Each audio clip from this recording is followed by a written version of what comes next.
tuwing alas 6 ng gabi ng Lunes, no? Hayaan niyo pong dalhin ko kayo sa mundo ng mga arkitekto katulad ko, sa mundo ng malikhaing paggawa.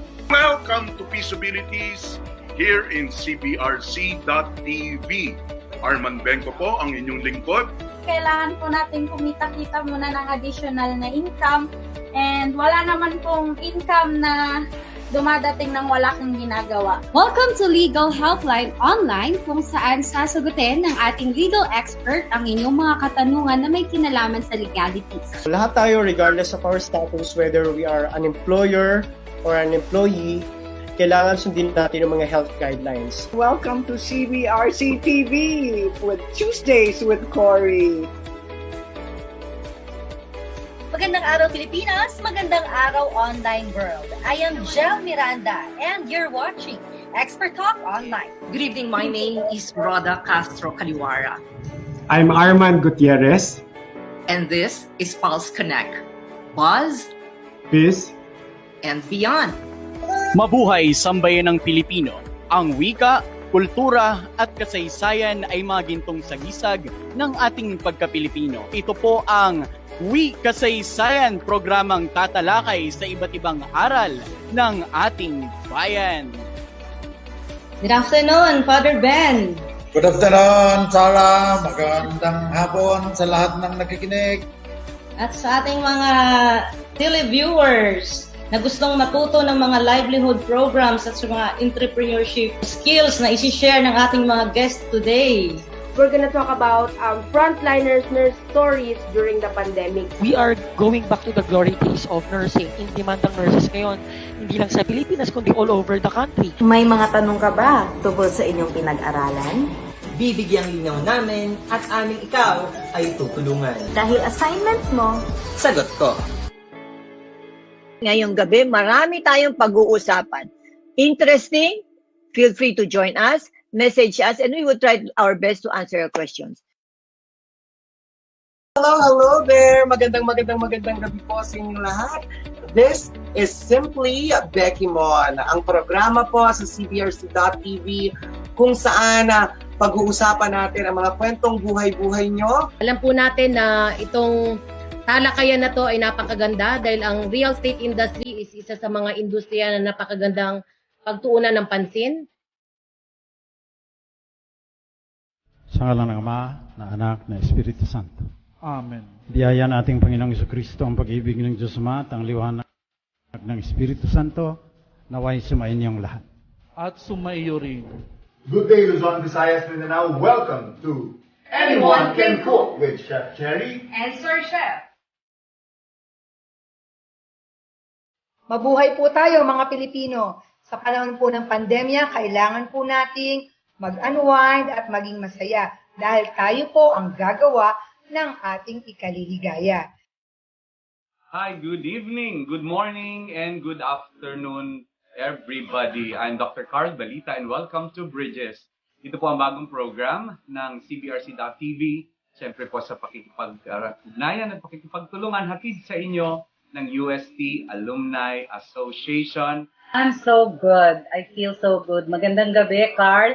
At magandang gabi rin sa ating mga viewers. Without hope, resilience is nothing. So I believe that more than resilience, it is hope that we should be teaching our young people.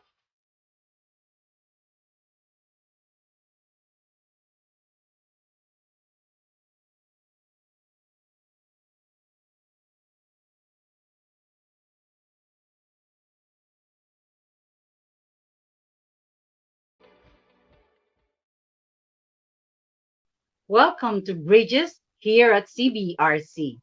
Good morning, good afternoon, good evening to all our viewers around the world. I am Evelyn Songco, your host, with Dean Henry Tenedero. Henry, gandang gabi. Umaga. Gabi ngayon, di ba? Magandang gabi. Henry, hi. Thank you very much. Thank you very much, Dr. Song. It's so nice to be with you again for another exciting episode on Bridges. Oh yeah, it's very exciting. Second Sunday na ngayon na CFAD Alumni Association ang sponsor natin. Ha?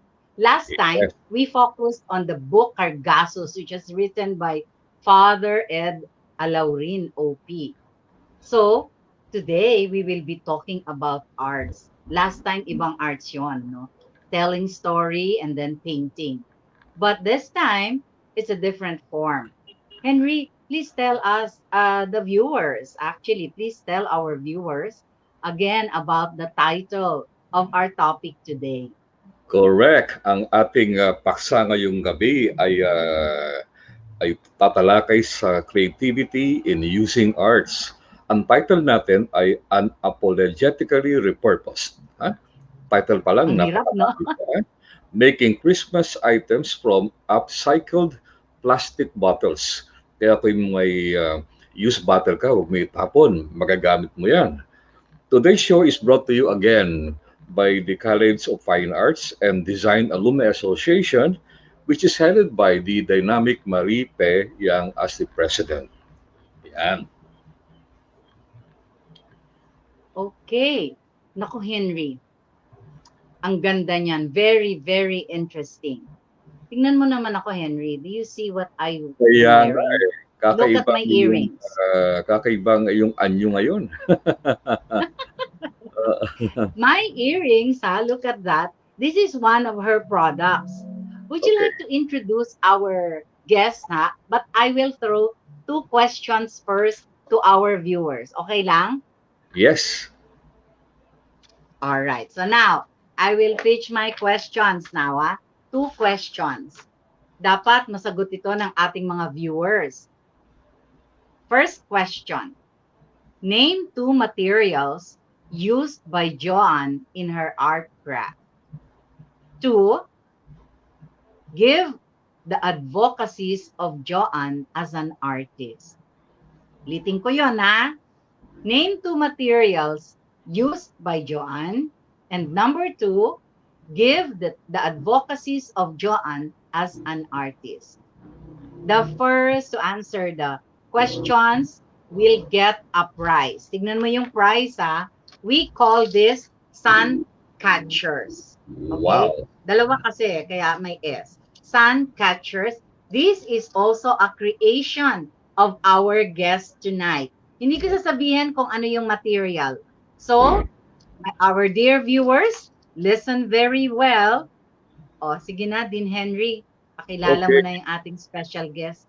Thank you very much. For tonight, our guest is Miss Joanne Papa Regostillo, a graduate of CFAD Batch 2002.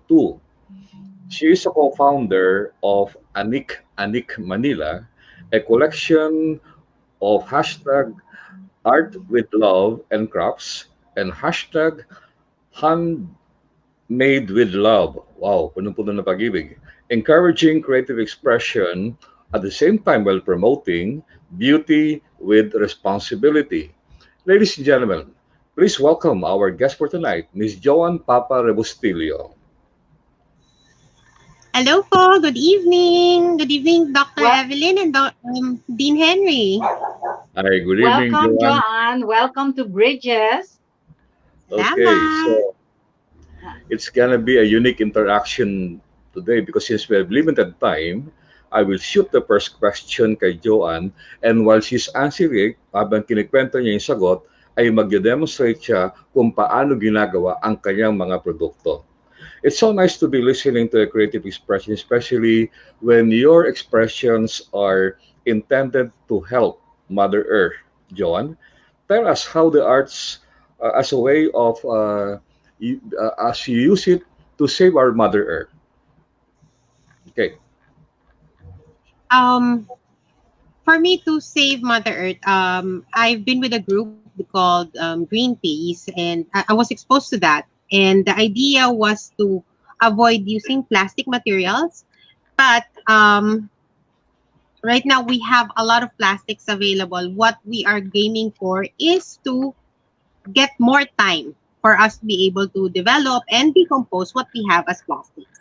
So this one is one of the examples that we are making right now. Since marami tayong mga ganitong basura, and Christmas season is currently coming in, hindi tayo makalabas, I suggest make our own decorations. Something that we can use. And eventually, after Christmas season, you can also use in your gardens as well. Okay, so ipakita natin, Joan, kung paano ang isang used plastic ay maging isang creative expression. Yes po. So, we started with this bottle. Here, can you see? Yeah. Okay, we started with this bottle. I cut the top off. So, it's going to look like this. There. Hindi natin tatapon yung bottle cap. We'll just keep it. Bubutasan muna natin sa gitna with a pako or a needle, depending on how big the hole you like. With this part, what we did or what we need to do is to paint it so we can decorate it. For more Christmas feels, I decided to paint it with gold. Here. You can basically use any bottle. Pwedeng Absolute, pwedeng Coke, any bottle na cone shape. What you only need to do is to be very creative with it. So now that I painted it gold, ano pang meron? I want to make this into a Christmas bell. So, kailangan yung batingting sa loob. We just need mga isang bead na malaki. Can you see it? There. Tapos, ito yung katawan ng bottle. Pampabigat lang. So, may added dun sa nakasabit sa gitna ng bell. So, what we're going to do is, thread mo lang. Lagay mo lang yung bead mo. Ibuhol mo para hindi matanggal. Get your plastic bottle cup. And then, ilusot mo lang dun sa, dito sa top ng bottle. And then, dun sa butas na ginawa mo.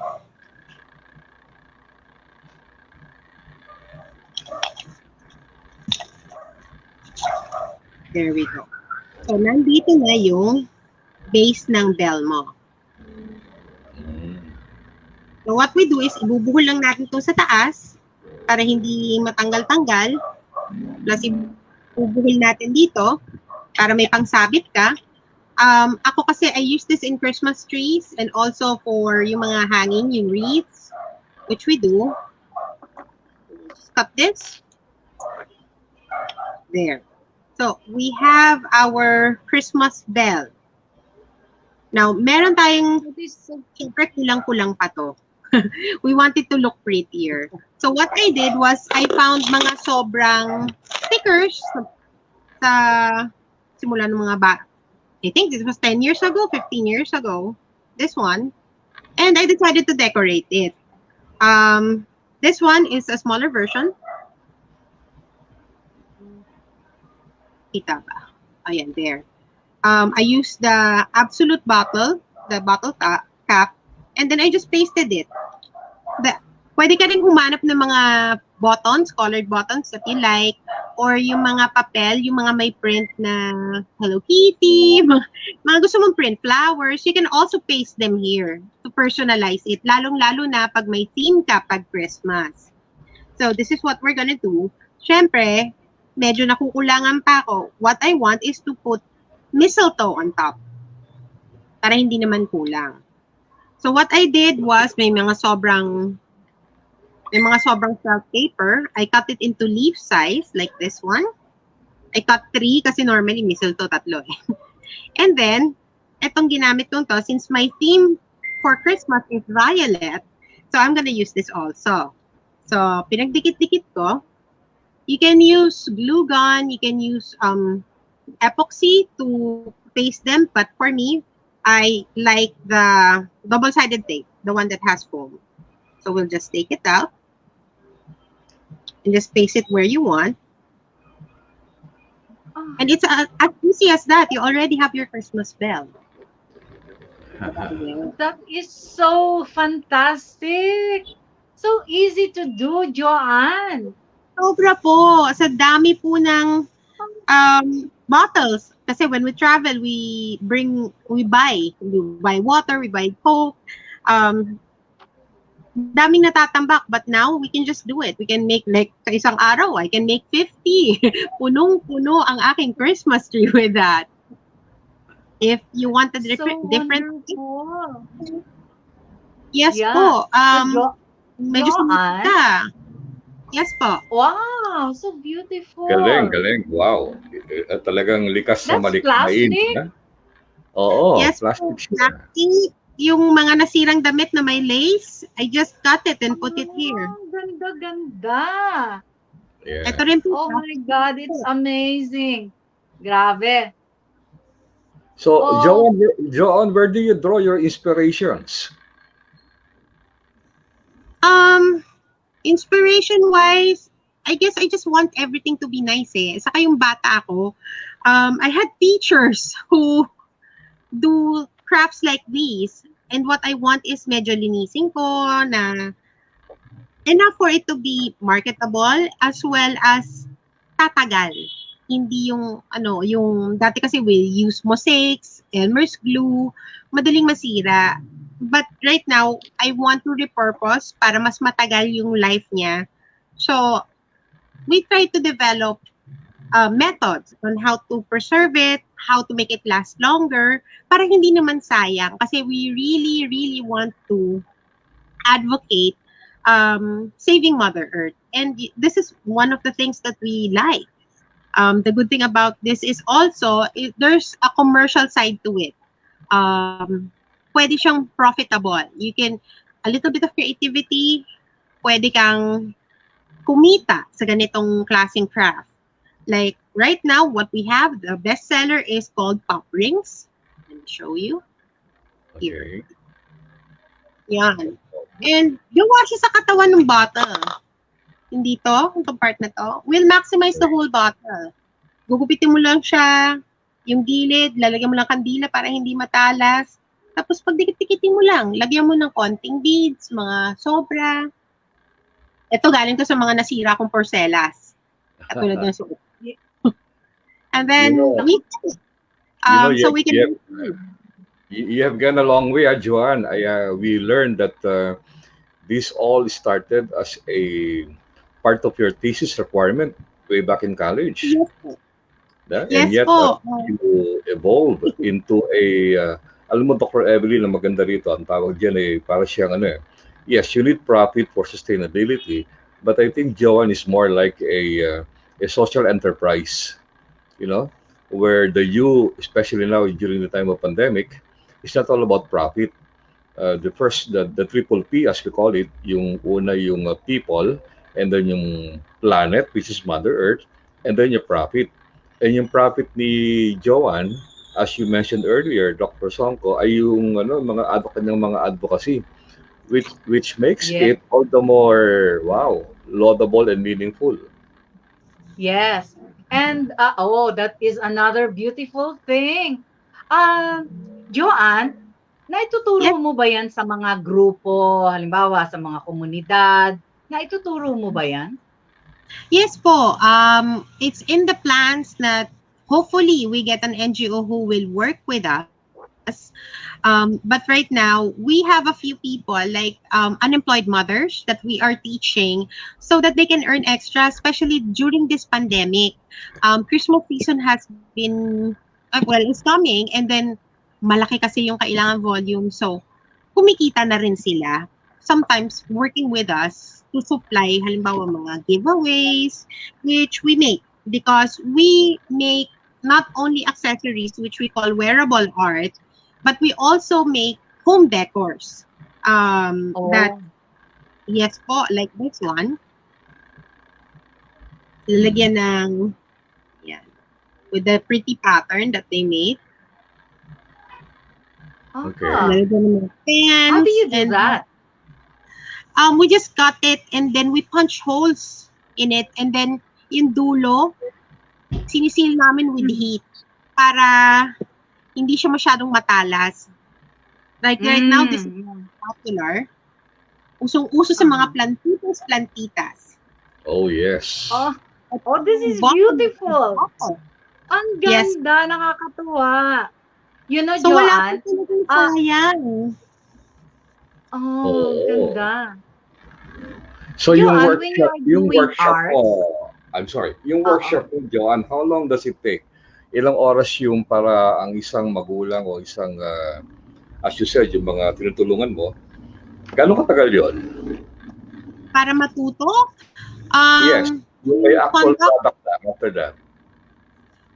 with an actual product, yes. All of our workshops will have products so that they can go from phase 1 to the final phase. Meron silang mapakita and they can repeat it without me.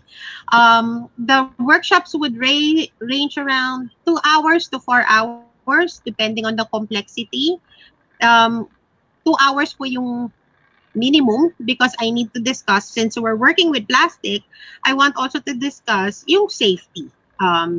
Safety on how to use it, how to do it. Also, I teach them how to price it so that lahat yun all in one. Para pag Kaya po, it's a total package, ha?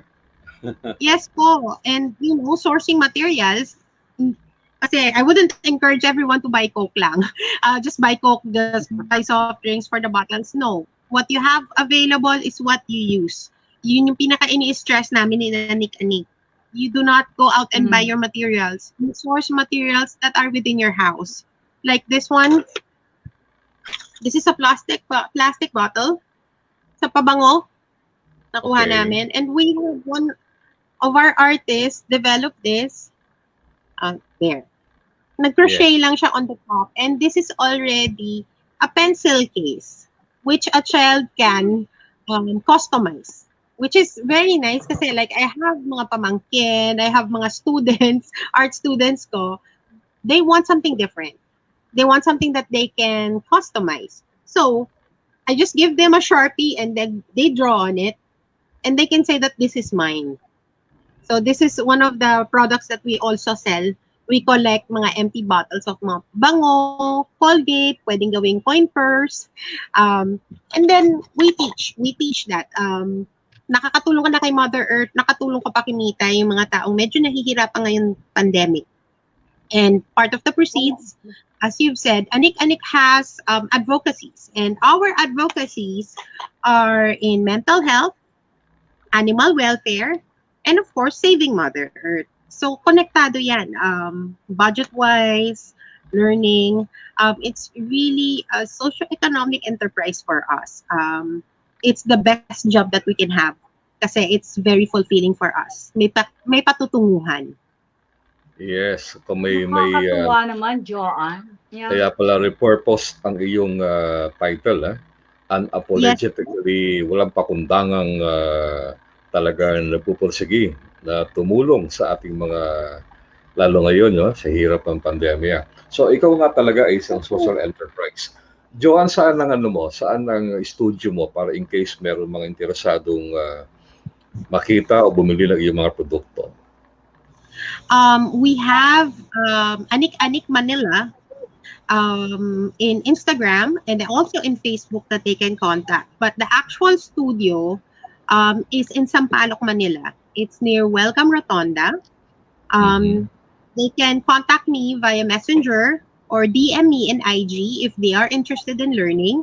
We do offer a lot of crafts and a lot of lessons. Like I said, each advocacies will have specific products that we can offer. And also, if gusto nilang kimita ng konti, we can go ahead and do that. Okay, so pwedeng yes, pwedeng mag-arrange ng isang grupo, Oo, yes. Magpa-undergo ng workshop kay Joanne para package na. Ando na yung pricing, tuturuan ka, paano magbenta, mahalaga yung paano mag-pricing. Okay?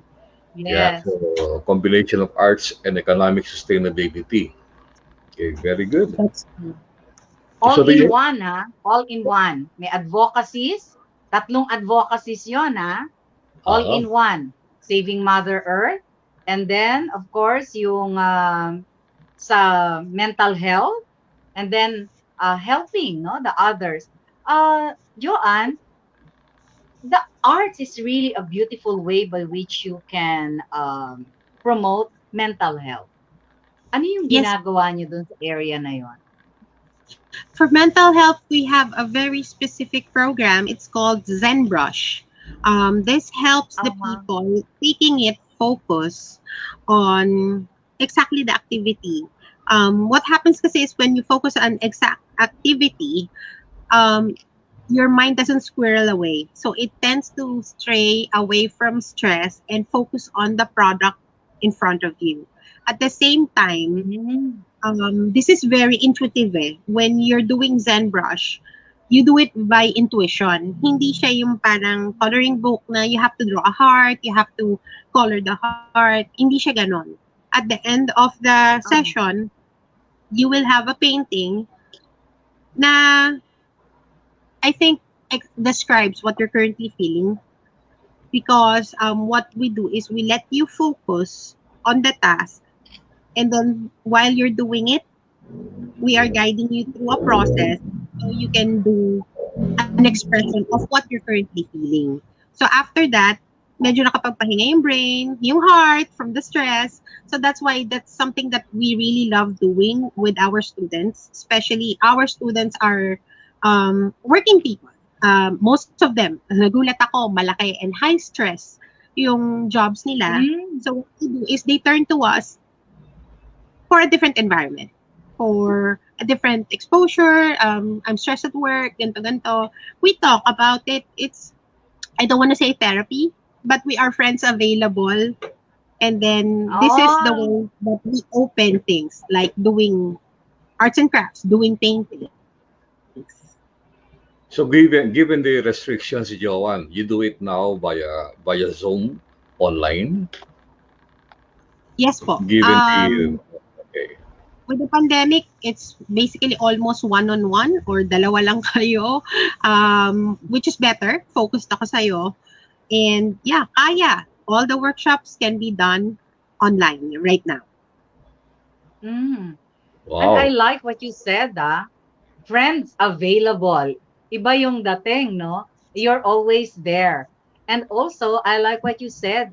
It really makes sense, no? When you are doing something, an art, then you're focused there, your mind is focused there, your emotions, you express it there as well. No, that is so beautiful. Yeah. And that's a beautiful way of promoting mental health and helping others. So nice. Henry, what can you say? And if we may compliment Joanna, she radiates her art. You know, yung persona niya ang maliwalas. Yes. That means she's enjoying, she's finding meaning. She's not only surviving but thriving in the world of art expression. Yes. Yes. And you have friends with you, Joanne. How many are you in the group? Anik is composed by 2 founders, and we have around 7 artists that sometimes come work with us.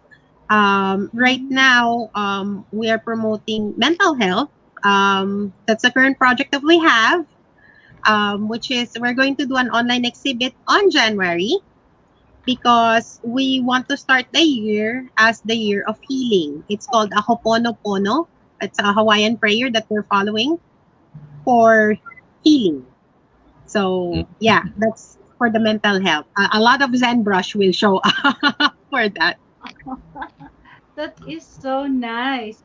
So there are many, I think there are many stories that you already learned from this. It's really a journey on your part. Tama, Joanne? You've been journeying with your group, with some communities as well, and you also teach individuals. Tama ba ako? Tama po. Not just a journey. Kasi pinagdaanan ko po lahat yun. Especially with the stress of mental health. During pandemic, my God, ang daming depressed, ang daming may problem, ang daming stressed. So, this is how I got over it. And then, noticing that a lot of friends have been going through it, I want to walk with them so that, like you said, friend available. We have to get through this pandemic, through everything, the new normal, together. Hindi natin kakayanin mag-isa eh. That's why we're here. That's why we're helping people. Wow, so explosive, huh? in a very short span of time, ang ating mga viewers nagkaroon ng pagkakataon matuto on the spot kung paano gumawa ng isang used plastic bottle at maging isang magaling na produkto. By the way, Dr. Evelyn, will you please remind our viewers yung dalawang tanong mo kanina para sa ganun Oo ay nga. mabanggit na natin bago I-remind tayo ko. magtapos Meron na maya-maya. kaya tayong sagot? Yes. Yeah. Remind ko. Ulitin ko yung questions, Henry. First question, name two materials used by Joanne. And second question, give the advocacies of Joanne as an artist. Okay? Sana meron na tayong mga Baka may viewers baka may nanalo na. sasagot na. Okay? So Joanne, you know, we are really amazed by what you are doing. We can see in you the passion. We can see in you the dedication. Talagang sabi nga ni Dean Henry, yung persona mo, nariyan talaga, no?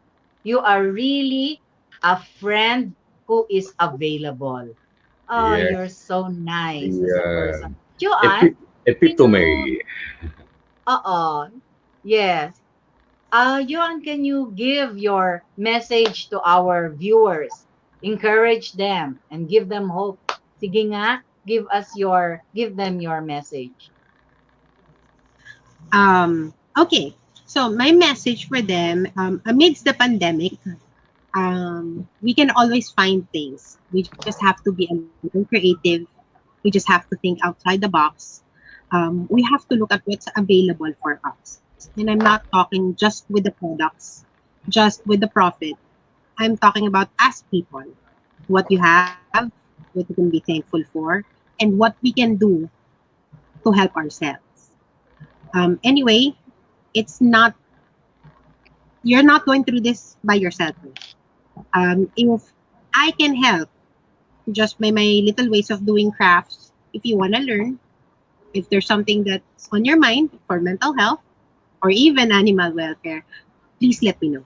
Anik is always open for these advocacies and also for joint healing. Wow. Joanne Paparebostillo, a beautiful mind with a touching heart. Galing naman. So, our technical team, do we have winners already sa ating dalawang tanong?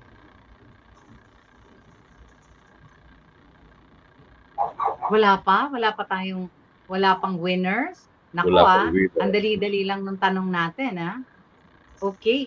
So talagang, alam mo, Henry? Yes. And Joanne, I'm really inspired by our presentation, by what Joanne said. You know, very young lady, and she is a mother, she is a teacher, and she is a mover. And it's really a beautiful journey. Sabi nga ni Joanne, hindi lang journey, talagang nandun siya. Talagang binigay niya yung sarili niya at maraming mga naging karanasan si Joanne, at dahil sa mga karanasan ito ay nakagawa siya lalo ng mga mas magagandang crafts. Beautiful crafts that are wearable, beautiful crafts that can be used as decorations, and beautiful crafts from materials which people throw away, no? And this time, therefore, let's not throw away things. Ang sabi nga ng poster, itatapon nyo ba?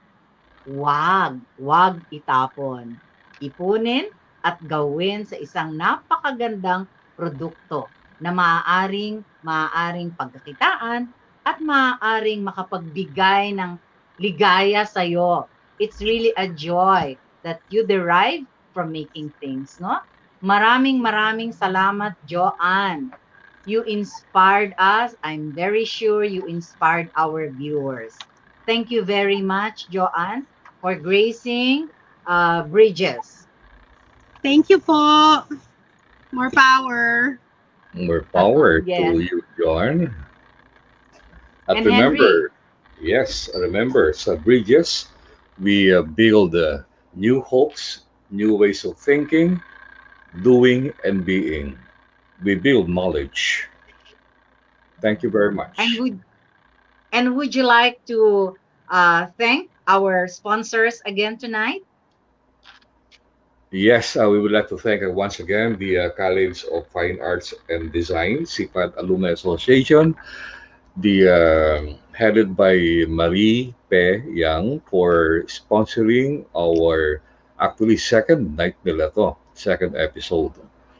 Yes, and to all our viewers who posted a while ago, who messaged us, maraming salamat sa inyong pagtatangkilik ng ating Bridges series. Next week, by the Meron na way, tayong winner eh. yeah, oo. Meron Sino ba yung na-post na ba? Meron na bang winner? Alexander Medina. Dre, thank you very much for your very creative daw, sabi niya. And Ida, wow, thank you. She used plastic bottles and Mother Earth, saving Mother Earth, and yan ang advocacies niya, no? Saving Mother Earth. And sabi naman ni Ana Ria, we need to encourage creativity to upcycling. Thank you, Joanne. Wow, Okay. beautiful. And just to announce, by the way, next week, our topic will focus on Yummy Bites for Christmas with Miss Joanne Reyes as our special guest. So from art, we go to Yummy Bites. Okay. Oo, talagang creative yung mga taong ating mga iniimbita, no? So once again, thank you very much, Joanne. And as Dean Henry said, here in Bridges, we build connections of learning, we build knowledge. And to you, my friend Henry, thank you very much for being my partner, palaging ready to be my partner. Yes. Yun na naman, here at CBRC, we build bridges of faith, bridges of hope, and bridges of love. So to everyone, thank you. Thank you for viewing this episode with Joanne. We hope, Dean Henry and myself, we hope that you were inspired listening to Joanne. Thank you very much, everyone, and enjoy the rest of the evening.